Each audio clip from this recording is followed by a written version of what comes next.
Figure it out. Hello, this is Adam Koralik with Figure It Out Productions. The following video is part of our Quick Shoot series.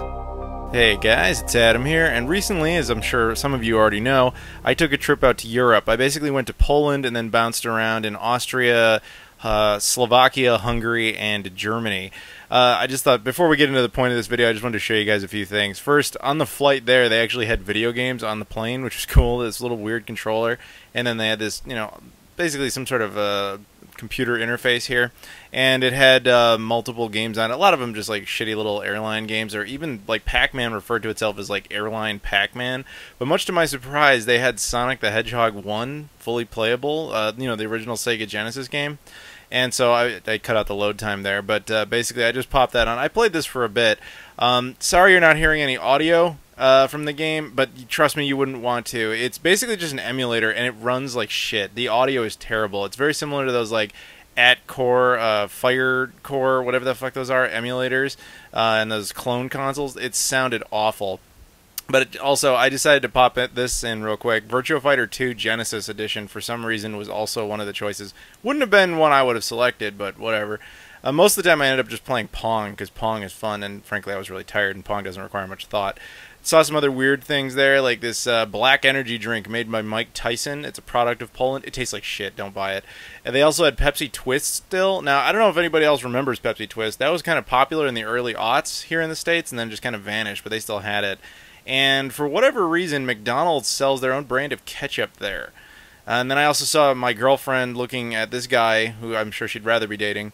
But enough of that. We're here to talk about video games. I want to show you guys a tour of basically the only game store I was able to find. It's a store called, well, I can't really pronounce it, Grysky.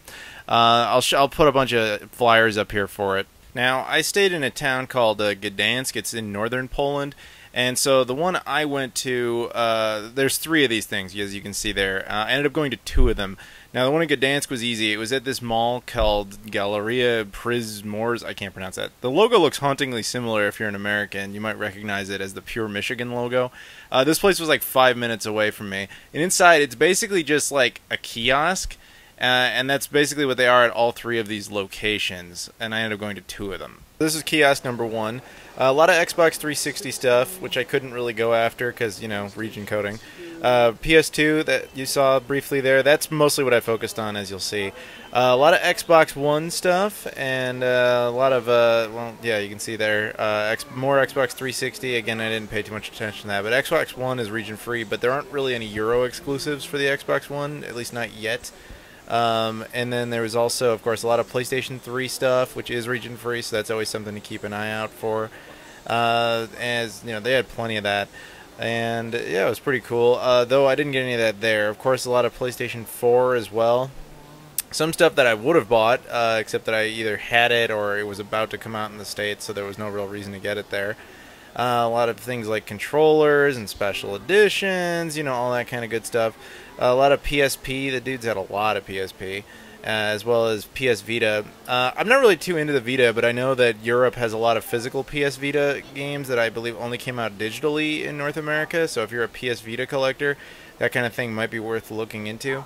And once again, there's the name of the store. But yeah, it's just a little kiosk. So this is the second kiosk, which is in a mall in Gdynia. I'm not sure how you pronounce it exactly.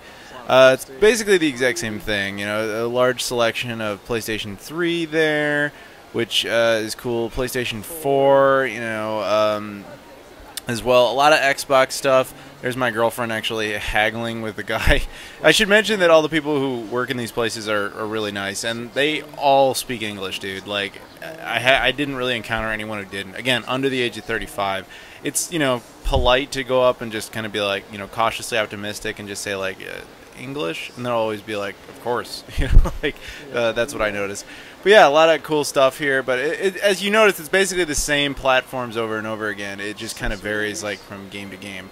But anyway, that's basically the little tour there, and now I'm going to go ahead and show you guys pickups and talk a little bit about my experience there. So that's a neat little chain, isn't it? Very cool that happens, but the thing is, you might have noticed, Poland doesn't really have that big of a video game scene. I mean, Nintendo isn't even present there. You might have seen in the footage, no Nintendo stuff. I looked into that. Apparently Nintendo just simply doesn't distribute in that country, which is really odd to me. but it is the case. Now, what exactly their reasoning is, I don't know, but that is the case. The only Nintendo thing I found anywhere was at a store, I think it was called Saturn, which is kind of like the equivalent of Best Buy, and they had one like Wii copy of like a Skylanders game. How it got there and why, I don't know. But yeah, that was just the only Nintendo product I saw. Poland has kind of an odd history when it comes to video games, largely due to political reasons historically. I think the first console that ever actually launched there, like officially, was the PlayStation 2. I could be wrong about that. If you live in Poland and you know better, please feel free to correct me. Like, I know there was a lot of clone consoles of like the Famicom and stuff, but I mean, like, of all the main ones, I think the first one that totally officially got a release there was the PlayStation 2. They have a big, push on PlayStation products there, but Xbox is there, and they're catching up and stuff. So, as you can see from this pile here, I primarily focused on PlayStation products, which I'll show you in a bit. But yeah, Poland's cool. But I'm not Polish. That's a common misconception that people think because of my last name. Hell, even when I was leaving at the airport, the woman opened up in Polish because she looked at my last name, which apparently is a Polish word. It's funny because it's actually an Ellis Island translation error. I'm actually half British, half Italian, but everyone thinks I'm Polish. It's funny. But Poland is fun though because it's super cheap. Like, everything is super, super cheap. And I'll try to put this into perspective. See, they don't use the euro. They use what's called the zloty, which I might be pronouncing that wrong, but it's the name of their currency. And the exchange rate on it is something like, for every $1 US, it's 3.5 zloty, okay? So let's say you walk into a store in the States and you see like a bottle of Coca-Cola, and it costs $1. So you think, okay, logically, when I go to Poland, the currency will be more inflated. I'll see a bottle of Coke, and it will cost 3.5 zloty, right? And that would be a logical thing to think. Except that it's not. It ends up being, like, divided by 3.5. So essentially, the bottle of Coke costs 1 zloty. So if you translate that back into US dollars, that's roughly 30 cents for the same bottle of Coke. That is how most products seem to function there. Everything is just super cheap. Like, the numbers are, shall we say, American numbers. It's not a super high inflated number, but then when you adjust it for a US dollar, you're like, wow, that is a huge savings. And that applies to a lot of things, of course, including video games, but only used ones. It doesn't apply to new stuff. That's the other thing that's weird about it too, is that it can't really apply to like foreign imports. So you can't go in and buy like a PS4 or an Xbox One for like $100. They have to adjust that, so something like, 14,000 zloty or something insanely high. It's weird, but it does create a bit of an economic imbalance, but it does work in your favor when you want to buy used stuff like these games. I mean, all of these were super cheap. And again, I'll go over those in a minute. But yeah, I highly recommend checking out Poland if you ever are in the area or whatever, because it's fun, it's cheap. It's a very pro-American country, I noticed. A lot of people walking around wearing US flag shirts. A lot of oddly mistranslated shirts, which are kind of interesting, especially in a country where almost everyone's under 35 speaks English. But whatever. So anyway, enough of that. Let's talk about the actual pickups here. Now the first one I got is a game called Knight Rider, the game. I can't really explain this. I noticed this when I was in the UK and in Portugal last year. There was some obsession over there with resurrecting 80s and 90s American pop culture IPs for the purposes of video games in like the mid-aughts. So like in 2006, they were releasing Home Alone, the game, Jumanji, the game, stuff we never got over here. And Knight Rider is one of them. The two companies that were the most responsible for this is Davolix, which is the one that made this, and another company called Blast. The thing with the PS2, though, is the insane amount of exclusive European titles. Holy shit. I never imagined it was as big as it is. Like, okay, so when you're talking about consoles and they're released in different regions, there's always going to be some games that one region gets that another doesn't. Japan, of course, gets a shit ton of stuff that Europe and North America never get. But that's, because they make a lot of it. in the case of, and they're different, you know, culturally, but Europe and North America are pretty similar, so you get a lot of the same stuff. There's only a couple of games back and forth that, you know, that don't get released in the other for, you know, small reasons generally. So for example, with the Sega Saturn, there were 32 games released in Europe that North America never saw. In the case of the Dreamcast, 24 games Europe got that North America never saw.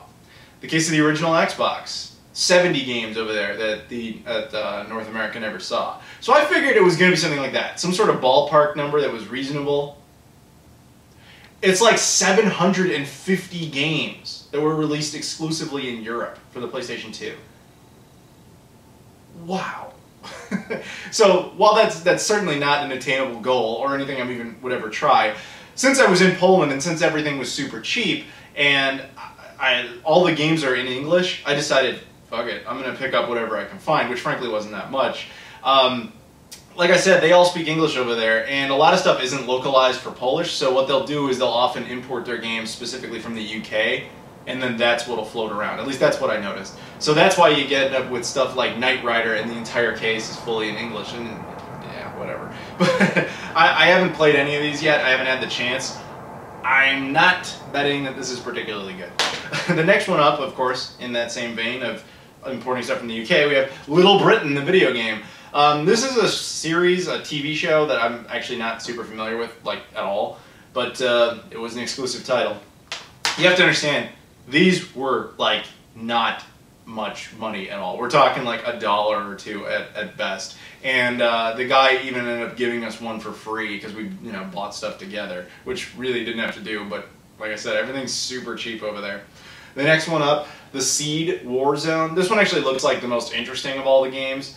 But yeah, I don't know much about it. It just looks like a pilot, you know, shooting type of game. Kind of like a shmup, but like a 3D perspective one. That's what it looks like. Again, I haven't actually had the chance to play any of this stuff yet. And finally, Smarties Meltdown. Now, if you're an American and you have no idea what the hell this is, Smarties is a candy similar to M&M's, available in Europe and Canada. We don't have it here in the States. I honestly didn't think it was that good. I think M&M's were a little bit better.